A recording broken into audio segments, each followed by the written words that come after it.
นวลน้องแม่ยอดงามคำมันเป็นหน้าที่คนดีอย่าได้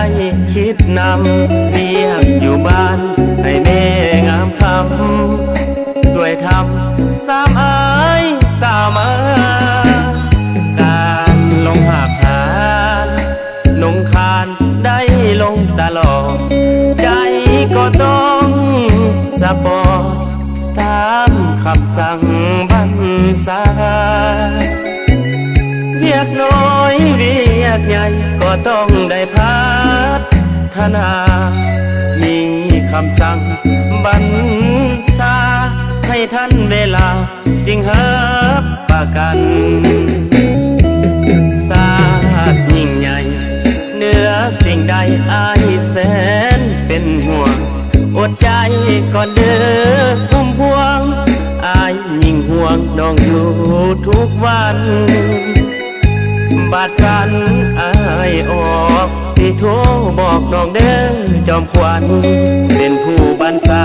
ภาระสำคัญต้องหับประกันเรียกการสร้างสาอายอยู่ทางที่คนดีบ่มีไว้วันตั้งนาว่ามือประสานอยู่หาบทานตลอดเวลาเป็นนายทหารวิชาการช่วยพัฒนาน้องอยู่บ้านส่งใจอาสาบ่นานจะมาหายอดดวงใจ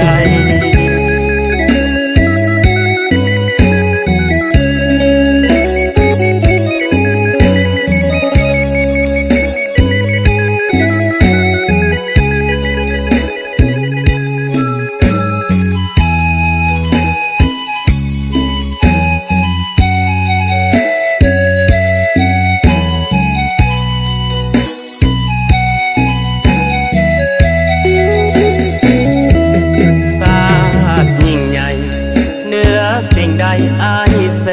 นเป็นห่วงอดใจก่อนเด้อพุ่มพวงอายยิ่งห่วงน้องอยู่ทุกวันบาดสันอายออกสิโทร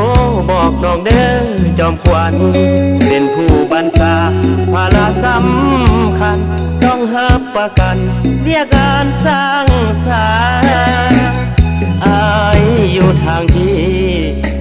คนดีบ่มีไว้วันตั้งนาว่ามือประสานอยู่หาบทานตลอดเวลาเป็นนายทหารวิชาการช่วยพัฒนาน้องอยู่บ้านส่งใจ